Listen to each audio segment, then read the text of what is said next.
Rádio Rosário. Você pode interagir conosco. Inscreva-se no canal.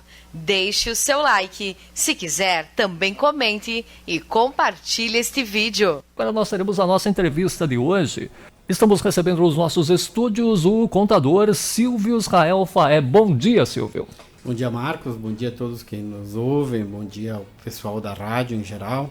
Obrigado pela oportunidade, mais uma vez, de levar ao nosso público informações sobre esse importante imposto que traz muito retorno para a nossa comunidade, enfim, para a nossa vida. O imposto de renda é muito importante. É importante que a gente saiba pagar a quantia correta, mas ao mesmo tempo saber que o imposto é fundamental para a qualidade de vida que a gente possui.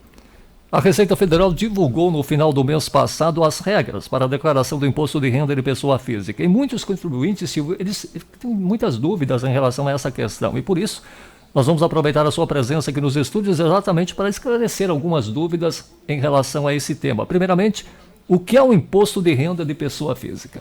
Bom, Marcos, nós conversávamos um pouquinho antes de entrar aqui da ideia de que todos os impostos são fundamentais para a qualidade de vida que a gente tem, né? E o imposto de renda é um imposto que neste ano completa 100 anos no Brasil. Ele foi criado em 1922, a história do imposto de renda é bem interessante. Houve uma discussão muito grande na Câmara dos Deputados da época se devia ou não devia ser aprovado. Parece que a gente vive os dias atuais, né? E imaginemos que ele não tivesse sido aprovado, certamente haveria muito mais desigualdade social, tá? Inclusive, né, no ano de 1922, quando ele foi criado, naquele ano também pararam de cunhar ouro nas moedas. As moedas eram cunhadas com ouro, mas como a corte já estava com dificuldade para manter suas atividades, enfim, todo o seu meio que precisava, ela criou o imposto de renda e tirou o ouro das moedas. Duas pequenas curiosidades, né? Em cima disso, o imposto de renda existe. Ele existe na pessoa física e na pessoa jurídica. Desde 1979 é a maior fonte de arrecadação do governo, sendo que, neste momento, nos meses de março e abril, quem tem que prestar conta é a pessoa física e é o que a gente vai te esclarecer agora, né? Mas a gente não pode esquecer também que as empresas também têm o seu imposto de renda. Bom, o imposto de renda para as pessoas físicas, quem precisa fazer o imposto de renda, sabe? Quem está obrigado a fazer a declaração do imposto de renda? Quem recebeu rendimentos tributáveis acima de R$ 28.559,70. Quem são rendimentos tributáveis? Rendimento do salário que a pessoa recebe, rendimento da produção que ela tem, rendimento, enfim, todo o rendimento que a pessoa possui que é tributável de algum imposto. Mas os mais comuns, como eu te disse, normalmente são os de salários que a gente coloca da atividade de autônomo que tu tem, esse é o rendimento tributável. Rendimentos isentos ou não tributados acima de R$40 mil e de tributação exclusiva, tá? O que são esses rendimentos isentos? Uma doação, uma herança, às vezes foi feito o inventário de alguém que faleceu e a pessoa recebeu lá R$50 mil no inventário. Ela precisa fazer o imposto de renda para informar para a Receita Federal que aumentou sua aplicação financeira, ou que ela comprou um veículo, ou que ela comprou um terreno, em função de uma renda isenta. Vai pagar imposto por isso? Não. O próprio nome diz, é uma renda isenta, mas precisa fazer a declaração. Tá? E aí temos N exemplos de rendimentos isentos. Por exemplo, temos a questão de poupança, a questão das pessoas que têm mais de 65 anos de idade e são aposentadas. Se elas receberem, o que elas receberem abaixo de R$22 mil é isento. Então, às vezes a pessoa recebe lá R$20 mil e ela tem mais de 65 anos. Ela recebeu R$20 mil isentos. Mas no mesmo ano ela recebeu uma herança uma doação de R$25 mil. Soma os dois, dá R$45 mil, ela tem que fazer a declaração, não vai pagar nada de imposto, tá? Também tem que fazer a declaração, então, quem tem ganho de capital na venda de bens e direitos, quem teve isenção de imposto de renda, porque existem vários motivos de isenção de imposto. Um dos motivos de isenção de imposto é quando, por exemplo, tu vende um imóvel, em até 180 dias tu compra um outro imóvel residencial para morar. Então, quem fez isto e se beneficiou da isenção do imposto de renda, também tem que fazer. Aqui eu quero um ponto muito importante de quem está obrigado também, e eu quero falar desse próximo item como um cuidado que as pessoas têm que ter, principalmente os jovens, tá?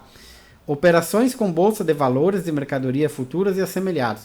Eu, ano passado, fiz, no mínimo, pelo que eu contei ali no escritório antes de sair, umas 10 declarações de pessoas que tentaram entrar na bolsa de valores para descobrir como é que era. E se tu operar na bolsa de valores, tu precisa fazer declaração de imposto de renda. Aí a Receita Federal recebeu da bolsa de valores a informação de que teve operação na bolsa.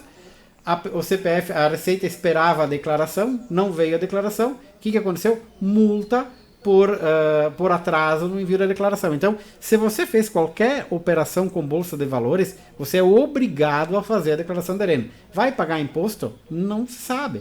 Tem que fazer a declaração e aí tu vai saber. Muito provavelmente não, pelo que temos visto, mas tem que fazer declaração. Quem tem posse e propriedade de bens acima de 300 mil reais, e aqui eu quero colocar para vocês que é pela aquisição, tá? Vamos lá, você construiu uma casa há 10 anos atrás, ou comprou um terreno há 10 anos atrás e pagou 200 mil reais. Hoje esse terreno vale 350 mil reais. Para fins de imposto de renda é o custo de aquisição, 200 mil reais. Então, quem tem esses bens que no período da aquisição ultrapassaram 300 mil reais. Que passou na condição de residente no país, ou seja, quem estava no exterior e voltou para o país.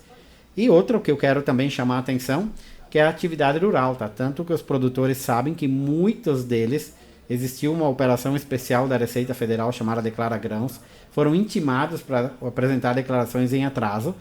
E produtores rurais que tiverem movimento acima de R$ 142.798,50 no ano que passou, são obrigados a fazer declaração de renda, tá?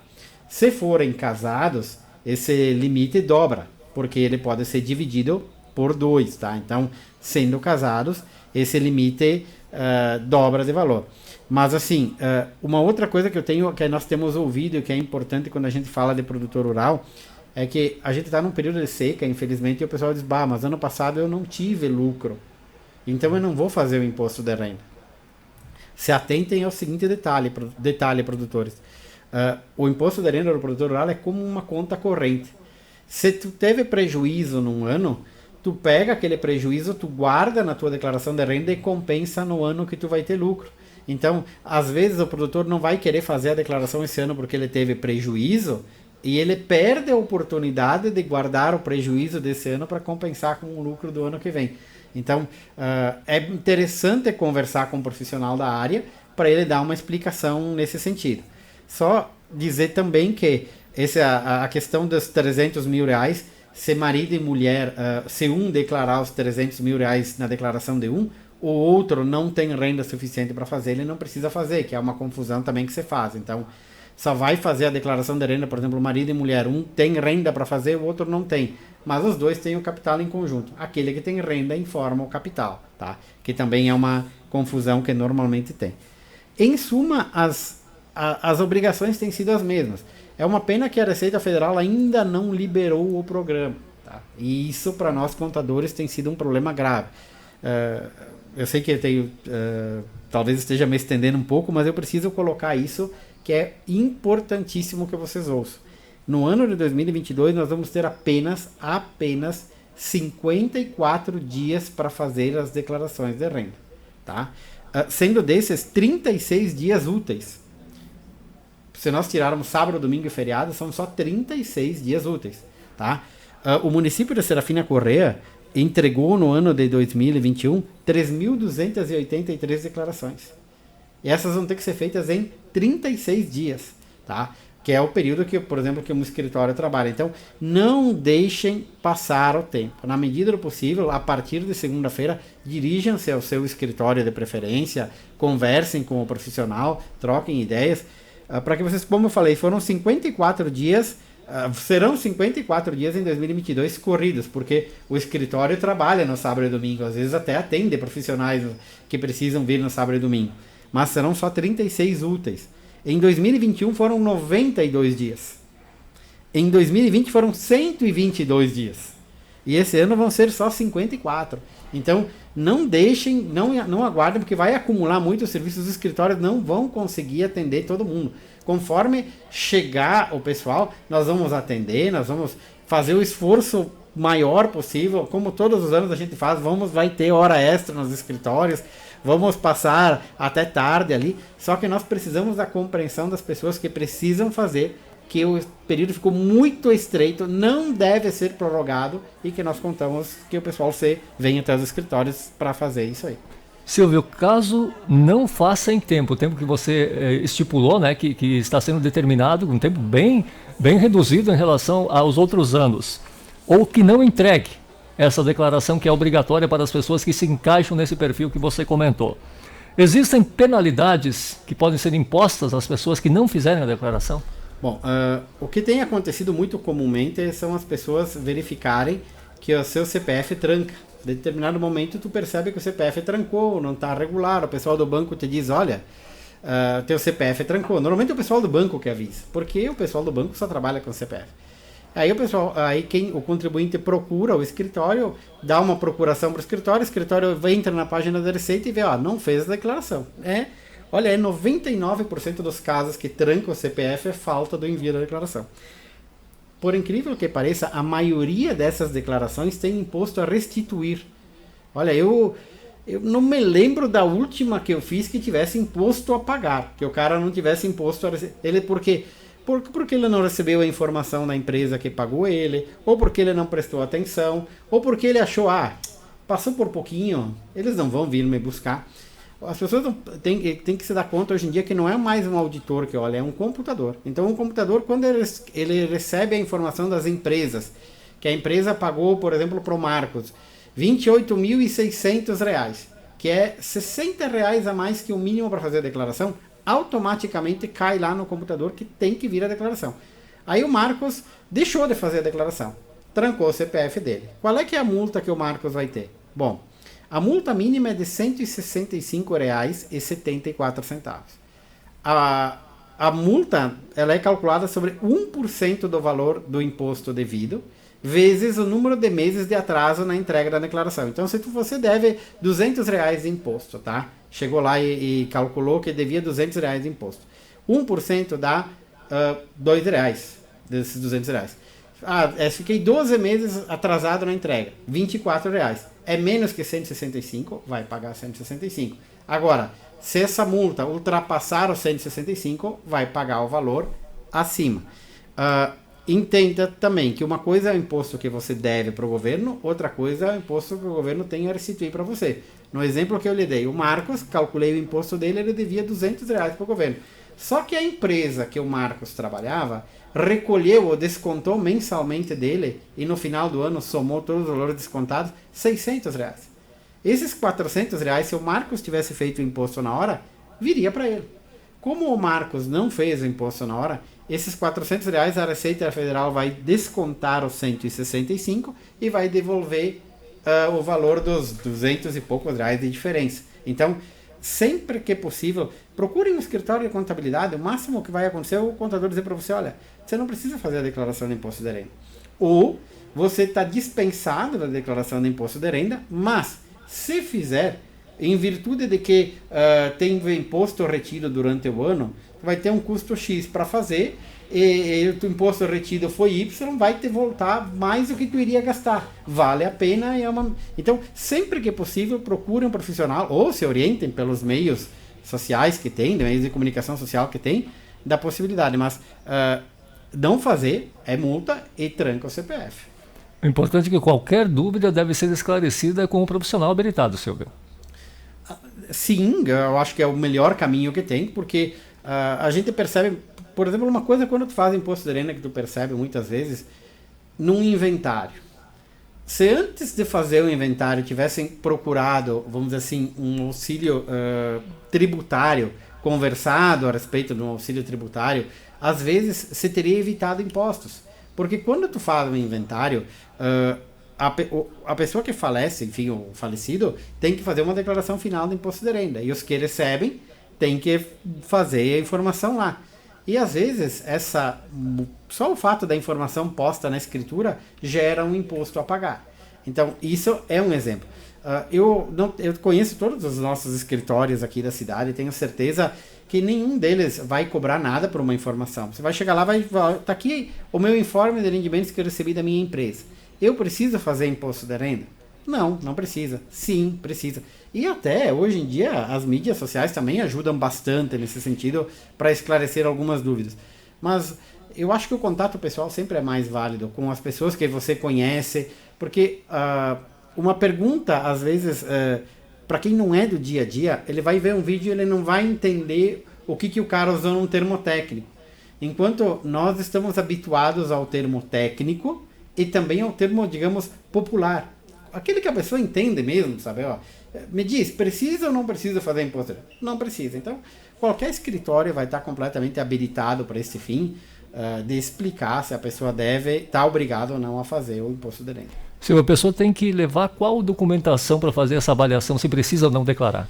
Bom, o importante é que o documento principal é o informe de rendimentos que as empresas que você trabalha te entregam.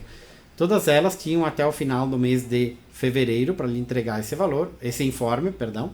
Provavelmente alguma delas, ou a maioria delas, deverá entregar a folhinha agora junto com o comprovante de pagamento, sabe? Mas foi gerado no final de fevereiro, tá? Outra coisa que é importante que a pessoa saiba, se a pessoa teve alguma herança, se a pessoa, por exemplo, teve alguma aplicação de longa data no banco, em que ela foi fazer um resgate por algum motivo ou outro, ou trocou de aplicação, também já vi casos em que o rendimento de, 6, 7 anos ultrapassou os 40 mil reais. E a pessoa estava obrigada a fazer a declaração de renda e nem sabia, ela simplesmente trocou de aplicação. Então o que a gente aconselha a trazer? O informe de rendimentos da empresa e os extratos para imposto de renda que a pessoa pega nas instituições bancárias que tem conta. Atentem que eu estou falando extrato para imposto de renda. É um extrato diferente, não é o extrato normal da conta corrente. Quem usa app hoje em dia está disponível nos apps, vai observar lá o extrato para imposto de renda. Mas senão todas as agências bancárias certamente vão dispor para os seus clientes esses extratos aí. Informe de rendimentos e extrato para imposto de renda. A pessoa que, e eu aproveito o gancho agora, sabe que tem que fazer o imposto de renda e tem que se deslocar ao escritório. O que tem que trazer? O informe de rendimentos, o extrato para imposto de renda nos bancos que têm aplicação, tem que trazer mais o extrato habitacional, se teve habitacional, e os bens, os documentos que geraram a movimentação de bens. Por exemplo, vendeu um carro, comprou outro carro. Então, o documento da venda do carro anterior, o documento da compra. Vendeu um terreno, comprou um terreno. A escritura da venda, todos os documentos de movimentação de bens que tiveram. Digamos que ali resolve 99% dos casos. Pode ter mais um que outro documento, é coisa pequena que você faz, mas com informe de rendimentos, extratos da movimentação bancária, extrato habitacional para quem já sabe que tem que fazer, e essa parte toda dos documentos de movimentações de bens que teve, basicamente quem vai fazer imposto de renda já chega num escritório com, se não 100%, 99% dos documentos necessários.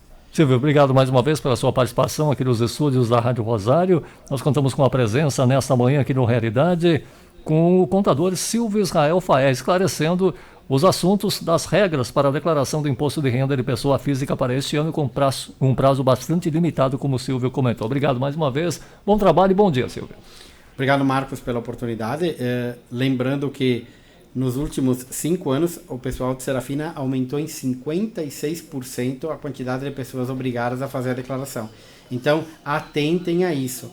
Como disse no início, em 2015, quando houve a última tabela, tu tinha que receber 2,4 salários para poder fazer a declaração. Já em 2022 é 1,6. Atentem, porque deixar para passar o prazo é multa, tranca o CPF e gera problemas. Então, na dúvida, procurem os escritórios. Temos excelentes profissionais na cidade, todos certamente vão atender a todos bem. Obrigado à Rádio Rosário, obrigado a todos que ouviram, espero que o conteúdo tenha ajudado. Uma boa semana, já quase um bom fim de semana a todos.